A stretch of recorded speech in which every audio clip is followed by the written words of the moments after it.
अच्छे दिन के ख्वाब दिखाकर महंगाई को मुद्दा बनाकर सत्ता में कब्जा करने वाली मोदी सरकार ने आमजन और व्यापारियों की कमर तोड़ दी है। आज बुनकर वर्ग एक बुरे दौर से गुजर रहा है। बुनकर वर्ग एक ऐसा वर्ग है जो पैदा होने से और मरने तक शरीर को ढकने के लिए कपड़े बनाता है, वो भी इस बढ़ती महंगाई के जद में आ चुका है। मेरठ में करीब 70,000 पावर लूम है, जिसमें से 60,000 पावर लूम बंद होने के कगार पर आ चुके हैं। मेरा नाम मोहम्मद वसीम, मैं मशीन चलाता हूं और सूत महंगा होने से जहां हमारी डबल ड्यूटी लगती थी अब सिंगल लग गई। अब मालिक लोग बोले कि वो भी ख़त्म, क्योंकि सूत महंगा हो गया है। अब हम कहाँ जाएंगे, काम नहीं मिल रहा है। मालिक लोग ने कह दिया जाओ, सूत महंगा होने की वजह से। पहले काम आ रहा था, अच्छा आ रहा था। अब अगर सूत पे से धागे पे से रेट उतरेंगे तो काम आगे को चलेगा जी। हमारा भी काम चलेगा, मालिक का भी चलेगा। मालिक का चलेगा तो हमें भी काम देंगे।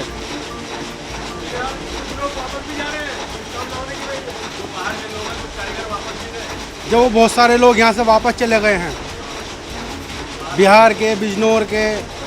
और इसकी वजह से मजदूर वर्ग अपने घर को लौट रहा है। ज्यादातर पावर लूम में मशीनें बंद होने के कारण काम की कमी होती जा रही है।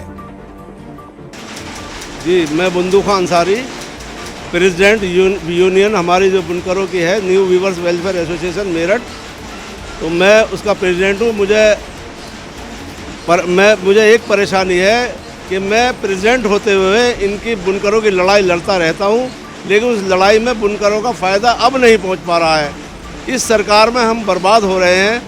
सरकार ने हमें पहले लोग जो और सरकारें थी उन्होंने हमें फैसिलिटी दे रखी थी 130 रुपये महीना पर हाउस पावर, लेकिन पिछली जुलाई 2020 से हमारी सरकार ने बंद कर रखी है और हमें ये नहीं पता हमारा बिल कितना दिया जाएगा।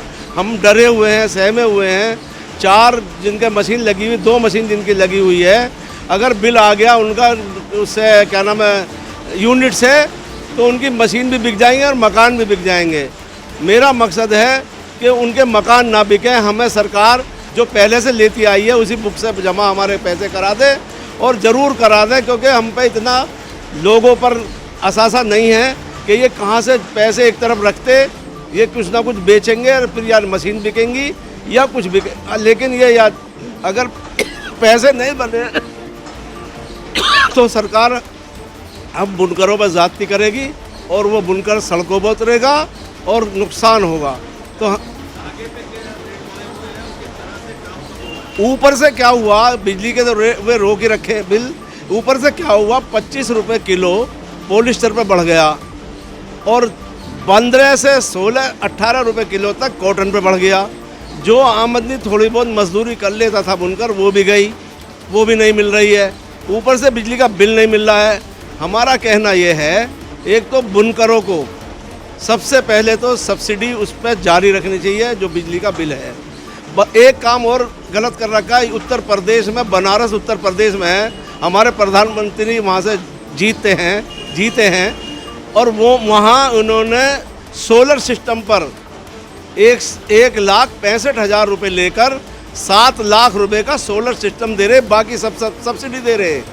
ये चीज़ क्या बनारस में प्रधानमंत्री हमारे बनारस के हैं, ये पूरे उत्तर प्रदेश के, पूरे देश के नहीं हैं। और फिर कहते हैं सबका विश्वास, सबका विकास और सबका साथ। तो ये कैसे बनेगा? बनारस का विश्वास और बनारस का साथ, बनारस का विकास यही रहेगा। ये बुनकर उत्तर प्रदेश में नहीं पूरे देश में है। मैं उत्तर प्रदेश की लड़ाई लड़ता हूँ, लेकिन मेरा जायज़ मांग है कि जो बनारस में सहूलत दे रहे हैं वही सहूलत हमारे पूरे उत्तर प्रदेश को मिलनी चाहिए। जो सहूलत यूपी में कहीं भी है, जरा सी भी है, वो पूरे उत्तर प्रदेश को मिलनी चाहिए। और प्रधानमंत्री से मैं आग्रह करना चाहता हूँ कि इस सनत को अगर बचाना है तो इन बुनकरों की जो आय अंदर की आय है उसे मत करो।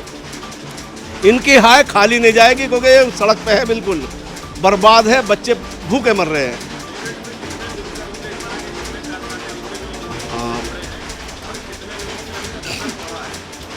बुनकरों, यहाँ 70,000 पावर लूम है। 70,000 में से अब अगले महीने में मेरे ख्याल से 60,000 बंद हो जाएंगी। 60,000 बंद हो जाएंगी। 90% बंदी के कगार पर खड़ा है और चलाएगा तो उसको वो धागा जो है वो भी नहीं मिलेगा वापसी उसको। मेरी सबसे बड़ी मांग, सबसे ज़रूरी मांग, बिजली के बिल जमा किए जाएं जल्द से जल्द और सब्सिडी के द्वारा जमा करिएगा जैसे पहले से होते।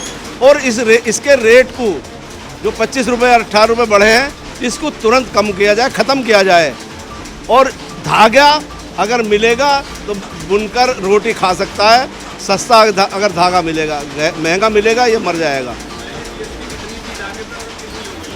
जीएसटी जब भी 5% कॉटन पर थी और 18% पॉलिस्टर पर थी।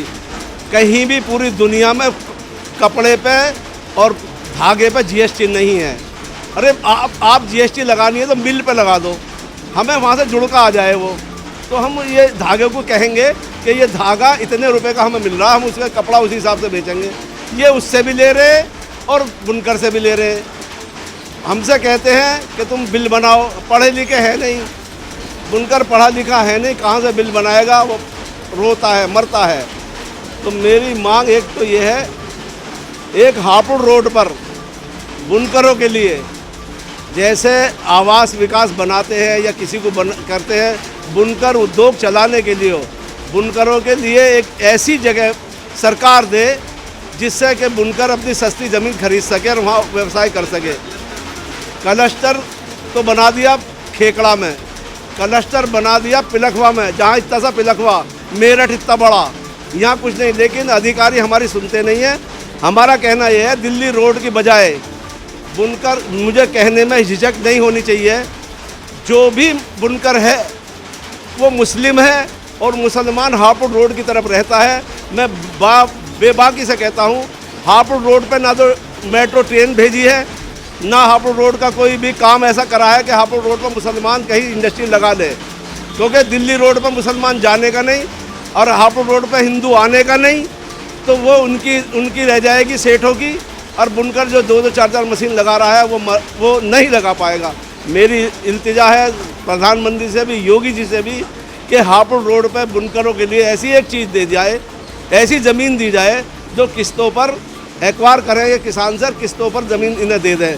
तो जैसे दिल्ली रोड पर दी है, दिल्ली रोड भी हमारा मेरठ है, लेकिन दिल्ली रोड पर क्यों और हापुड़ रोड पर क्यों नहीं, मैं ये कहना चाहता हूँ। ये ऐसा तासुब नहीं होना चाहिए। मेट्रो भी जा रही है, मेडिकल गढ़ रोड, मेट्रो भी आ रही है दिल्ली रोड से होती हुई हापुड़ रोड। मेरी मांग थी, मैंने मेट्रो वालों से बात की थी कि तुम्हें चाहिए सवारी मिलेगी मुसलमानों में, मुसलमानों को अगर तुम फकुंडे तक जोड़ दो इसे हापुड़ अड्डे से, तो तुम्हारी रेल भर के चलेगी। ये मैंने वहाँ भी मांग की थी, लेकिन मेरी नहीं सुनी गई। मैं फिर मांग करता हूँ कि मेट्रो ट्रेन बजाय इधर के भी, इधर को भी जोड़ी जाए। पेट्रोल पे दाम बढ़ेंगे तो धागे पे दाम बढ़ेंगे। पेट्रोल बेतहाशा बढ़ गया है, डीजल पेट्रोल दोनों, तो धागे पे असर ये पड़ता है। ये कहते हैं पेट्रोल से बनता है धागा हमारा पॉलिस्टर, ठीक है बनता है, लेकिन पेट्रोल के भी करो फिर दाम कम। पेट्रोल के दाम कम हो गए तो हमारे सूद के दाम कम हो जाएंगे। ये भी एक चीज़ है कि भाई अगर पेट्रोल में बढ़ रहा है तो हमें ये बहाना कर देते कि इस पर बढ़ रहा है। अरे गरीब कहाँ से खाएगा रोटी, कहाँ से मिलेगा उसे खाने को? उसे तो यही करना है। या फिर एक काम करो, इन गरीबों को एक तरफ कहीं लाइन में खड़े करके इन्हें भेज दो कहीं, फिर कहीं किसी अधिकारी पर जाते हैं, हमें डांटते हैं, अरे तुम्हें सब्सिडी चाहिए तो फ्री का माल चाहिए। तो हम ये कह रहे हैं कि हमें फ्री का नहीं चाहिए, हमें बैंक से लोन भी मत दो, हमें कुछ भी मत दो, लेकिन हमारी फैसिलिटी जो हमें धागा कम हो जाए, धागे के रेट कम हो जाए, हमें हापुड़ रोड पर ज़मीन मिल जाए, हम अपने व्यवसाय को वहाँ ले जाएं सस्ती दरों पर, तो हमें ये चीज़ बहुत बड़ी होगी। हमें लोन नहीं चाहिए। मेरठ कपड़ा बनाता है और पानीपत जाता है, पानीपत वाले अपनी मोहर लगाते हैं और एक्सपोर्ट कर रहे हैं। पसीना बहा रहा मेरठ का बुनकर और सेठ बन रहे हैं पानीपत वाले। पानीपत इतना सा, मेरठ इतना बड़ा, सारा कपड़ा एक्सपोर्टर वहाँ लेता है हमसे और वो एक्सपोर्ट करता है। हमारा कहीं विदेशों में नाम नहीं, नाम पानीपत का है। वहाँ बहुत कुछ सब्सिडी मिल रही है। वहाँ बैंक वाले बुनकर के पास जाते हैं सेठ के, हमसे 100 करोड़ 2 करोड़ 500 करोड़ हमसे लोन लो। हमारे यहाँ अगर लोन लेने जाता है तो चप्पल घिस जाती है, और उसके लिए वो होता है, मैं साफ कह रहा हूँ। लेकिन ये थक जाता है, थक के गिर जाता है। तो ब्लैक लिस्ट में डाल रखा है मुसलमानों को, ये गलत है। हम भी यहाँ के हैं, ये हमारे पुरखे यहाँ हमें छोड़ गए, हमें यहाँ रख गए, हम कोई पाकिस्तानी थोड़ा ही है, हम भी यहीं हैं। तो यहाँ के बाशिंदों को, इनको तो कुछ कम से कम जिंदा रहने दो, तो इनके लिए कुछ करो। तो मेरा कहना ये है कि बुनकरों की सनत, जब बच्चा पैदा होता है गन्ना नहीं मांगता, किसान की वो नहीं मांगता, मिठाई गुड़ नहीं मांग रहा, उसकी माँ पहले से उसका इंतजाम करके रखती है कपड़े का पैदा होने से पहले। अगर जाड़ों में पैदा होता है तो गर्म कपड़ा रखती है, अगर गर्मियों में पैदा होने वाला तो सूती कपड़े का इंतजाम करती है। और बीच में भी स्कूल जाता है, कुछ होता है, कपड़ा नहीं छोड़ रहा वो। जब मरता है, मैं शॉर्ट में बता रहा हूँ, तो फिर भी हिंदू हो या मुसलमान, अर्थी पे भी कपड़ा चाहिए, कफन पे भी कपड़ा चाहिए। कपड़ा लेकर आया नहीं, कपड़ा लेकर चला गया। तो ये इतनी बड़ी सनत है।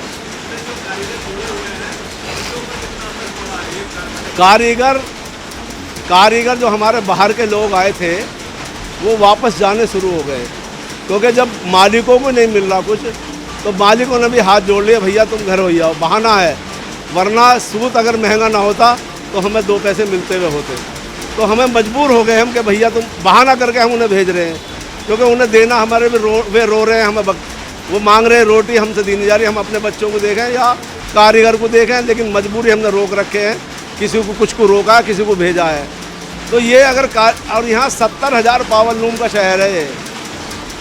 पिलखुए में 1000 होंगी, खेकड़ा में सैकड़ों होंगी, वहाँ क्लस्टर, मेरठ में क्लस्टर नहीं। ये क्या है? ये तासुब नहीं तो क्या है ये होना चाहिए।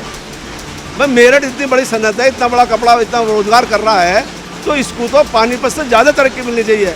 अगर यहाँ एक्सपोर्टर आ जाए तो सबका काम चल जाएगा। जैसे वहाँ एक्सपोर्ट हाउस पानीपत में है, अगर यहाँ एक्सपोर्ट हाउस खुलवा दे, मेरी 25 साल से मांग है मेरठ में एक्सपोर्ट हाउस होना चाहिए।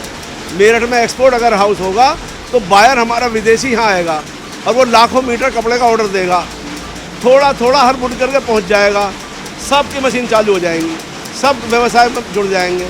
अब यह एक्सपोर्टर तो बैठा है पानीपत में या नोएडा में, तो हम कपड़ा दे रहे हैं नोएडा वालों को या पानीपत वालों को, तो मज़े तो वे ले रहे हैं, मुनाफा तो वे ले रहे हैं, मोहर उनकी लग रही है और कपड़ा गया।